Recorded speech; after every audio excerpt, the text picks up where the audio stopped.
ভোরের ভিউটা কত সুন্দর লাগছে দেখো। তোমাদের সাথে একটু শেয়ার করলাম। এক জায়গায় যাচ্ছি ভোরের ট্রেনে, তাই এই ভিউটা দেখে তোমাদের সাথে শেয়ার না করে আর থাকতে পারলাম না। এত সুন্দর ভিউটা লাগছে। যারা যারা ভোরবেলা ট্রেনে কোথাও যাও তারাই একমাত্র এই ভিউটা হয়তো দেখার সুযোগ থাকে। তা আমি ভাবলাম তোমাদের সাথে একটু শেয়ার করি ভিডিওটা। খুব সুন্দর লাগছে।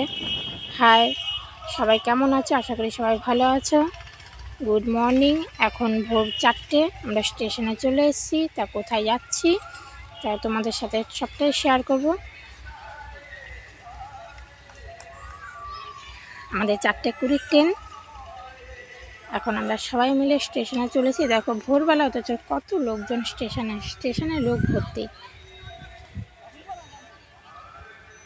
আমার মা, বৌদি, মেয়ে, আমার বোন, সবাই যাচ্ছি একসাথে। সবটাই তোমাদের সাথে মিনি ব্লগটা দেখাবো। তো যদি ভালো লেগে থাকে অবশ্যই একটু লাইক, কমেন্ট, শেয়ার করে দিও। প্লিজ একটু সাবস্ক্রাইব করে দিও। এই দেখো আমাদের ট্রেন চলে এসেছে। 4:20 ট্রেন, কিন্তু লেট করে দিল।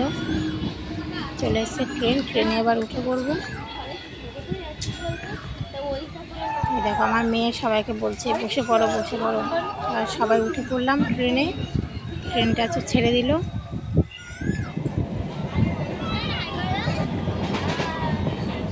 আমার বোনের ছেলে হাই করছে, তোমরা একটু হাই করে দিও।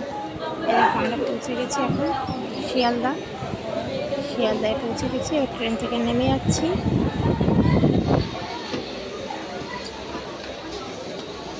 চলো চলো চলো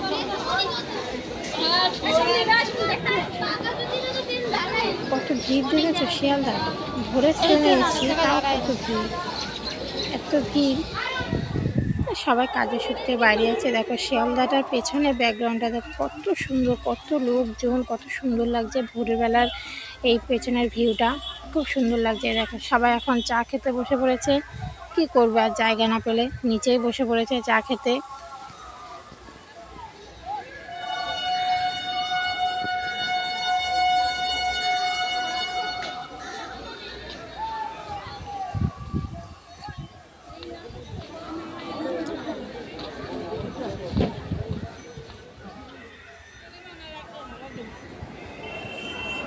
দেখো চিড়ে ভাজা খাচ্ছে, চায়ের সাথে চিড়ে ভাজা। এবার আমরা পরবর্তী ট্রেনের জন্য অপেক্ষা করছিলাম। এই দেখো ট্রেন চলে এসেছে, কিন্তু ট্রেনটা কিন্তু প্রচুর ভিড়। ট্রেনটায় প্রচুর ভিড়, দেখো তোমরা দেখতে থাকো। আমরা ট্রেনে বসে পড়েছি, চললাম আমাদের গন্তব্যস্থলে। তো এই যে আমরা চলে এসেছি, ফাইনালি আমরা চলে এসেছি। এটা কোথায় জানো? বিষ্ণুপ্রিয়া। আশা করি তোমরা সবাই বুঝতে পেরেছো বিষ্ণুপ্রিয়াটা কোথায়। নেমে আমরা টোটো ধরে ফেললাম, 2খানা টোটো। এই দেখো পেছনে আমার মা বসে আছে, আমার বোন টোন বসে আছে। এই টোটোতে আমরা বসে আছি, ট্রেন যাচ্ছে বলে দাঁড়িয়ে আছি।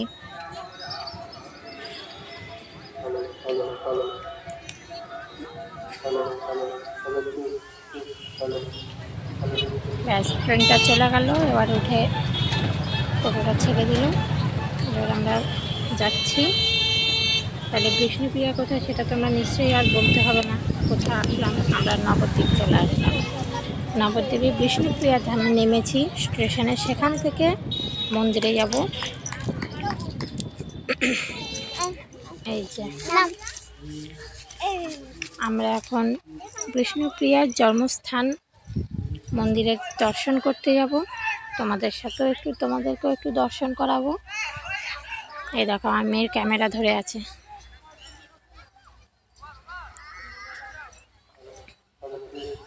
আমার মেয়েকে দেখো। আমার মেয়ের কিন্তু ইউটিউব চ্যানেল আছে, প্লিজ পুতুল অফিসিয়াল। তোমরা পারলে একটু সাবস্ক্রাইব করে দিও। এই দেখো তোমাদেরকেও একটু বিষ্ণুপ্রিয়ার জন্মস্থান দর্শন করিয়ে দিলাম। কত সুন্দর দেখো মন্দিরটা, চারিপাশটা দেখো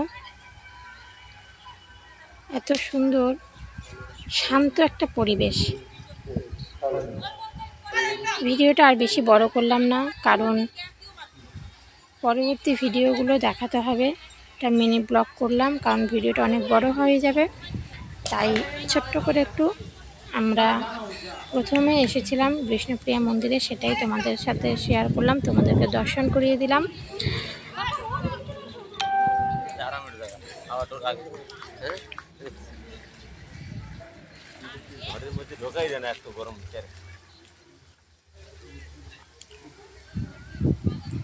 তোমাদের কার কেমন ভালো লেগেছে একটু প্লিজ কমেন্ট করে জানাবে জায়গাটা কীরকম। তো পরবর্তী ব্লগের জন্য তৈরি থাকো।